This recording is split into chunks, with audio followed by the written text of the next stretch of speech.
It is next to the supermarket. It is next to the supermarket. It is next to the supermarket. It is next to the supermarket.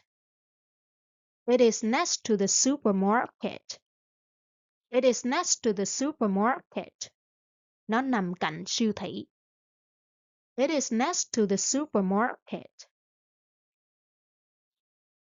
Is it far from here? Is it far from here? Is it far from here? Is it far from here? Is it far from here? Is it far from here? Nó có cách xa đây không? Is it far from here? It takes 10 minutes to walk. It takes 10 minutes to walk. It takes 10 minutes to walk. It takes 10 minutes to walk. It takes 10 minutes to walk. Đi bộ mất khoảng 10 phút. It takes 10 minutes to walk. I am lost. I am lost. I am lost. I am lost. I am lost. I am lost. Tôi bị lạc đường rồi. I am lost. Can you show me on the map? Can you show me on the map? Can you show me on the map? Can you show me on the map? Can you show me on the map? Bạn chỉ cho tôi trên bản đồ được không? Can you show me on the map? Take a taxi. Take a taxi. Take a taxi. Take a taxi. Take a taxi. Hãy bắt xe taxi đi. Take a taxi. A table for two, please. A table for two, please. A table for two, please. A table for two, please. A table for two, please. A table for two, please. Cho tôi một bàn, 2 người nhé. A table for two, please.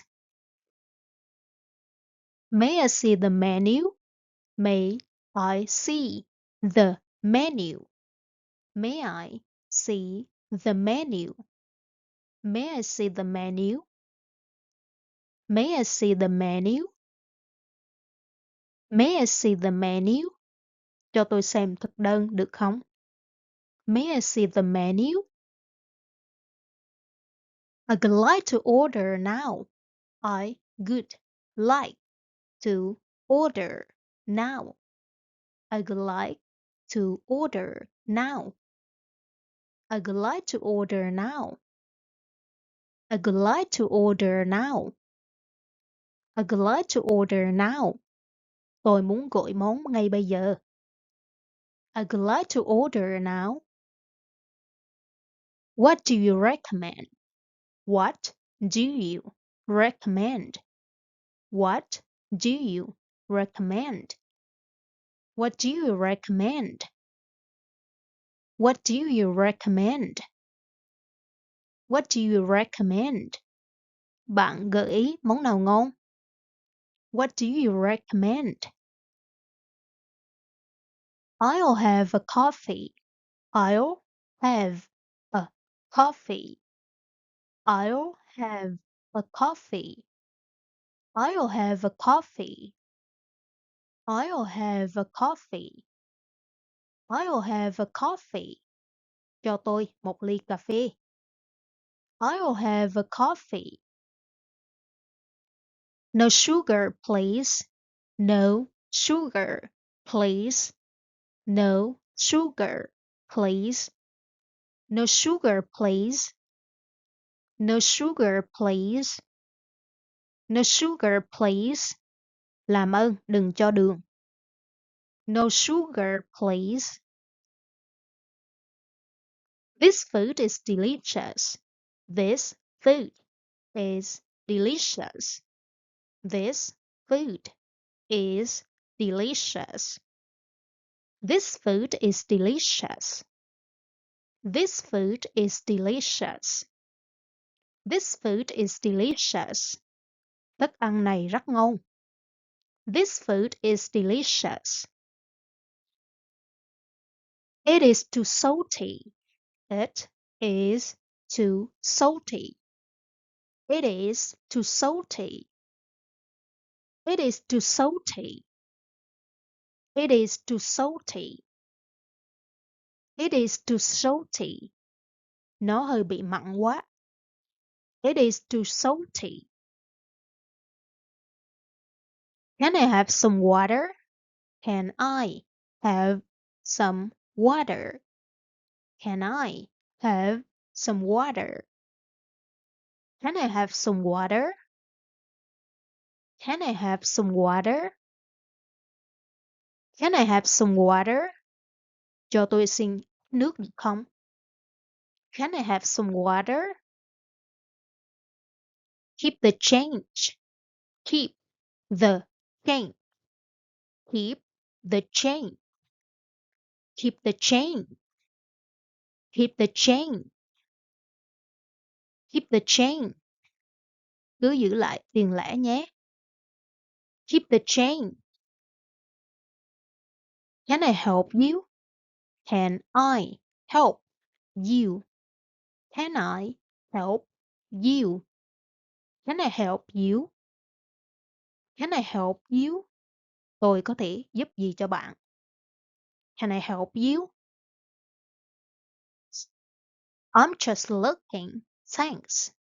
I'm just looking. Thanks.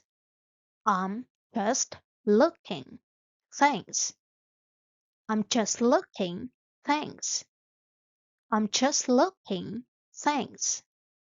I'm just looking. Thanks. Tôi chỉ xem thôi. Cảm ơn nhé. I'm just looking. Thanks. Do you have this in blue? Do you have this in blue? Do you have this in blue? Do you have this in blue? Do you have this in blue? Do you have this in blue? Bạn có cái này màu xanh không? Do you have this in blue? Can I try it on? Can I try it on? Can I try it on? Can I try it on? Can I try it on? Can I try it on? Tôi mặc thử được không? Can I try it on? Where is the feeding room? Where is the feeding room? Where is the feeding room? Where is the feeding room? Where is the feeding room? Where is the feeding room? Phòng thay đồ ở đâu vậy? Where is the feeding room? It fits me well. It fits me well.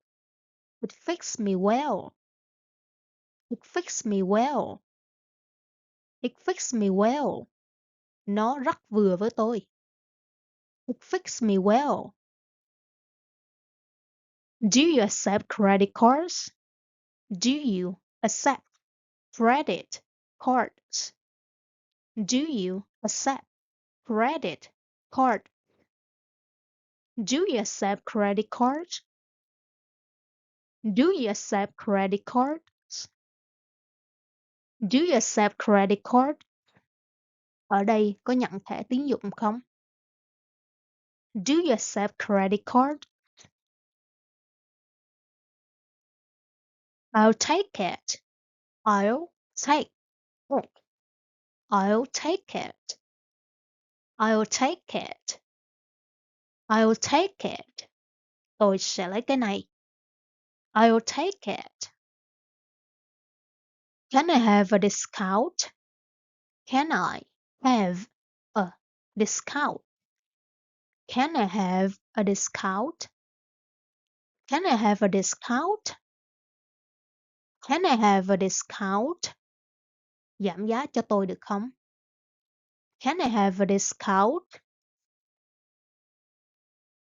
Here is your receipt. Here is your receipt. Here is your receipt. Here is your receipt. Here is your receipt. Here is your receipt. Đây là hóa đơn của bạn. Here is your receipt.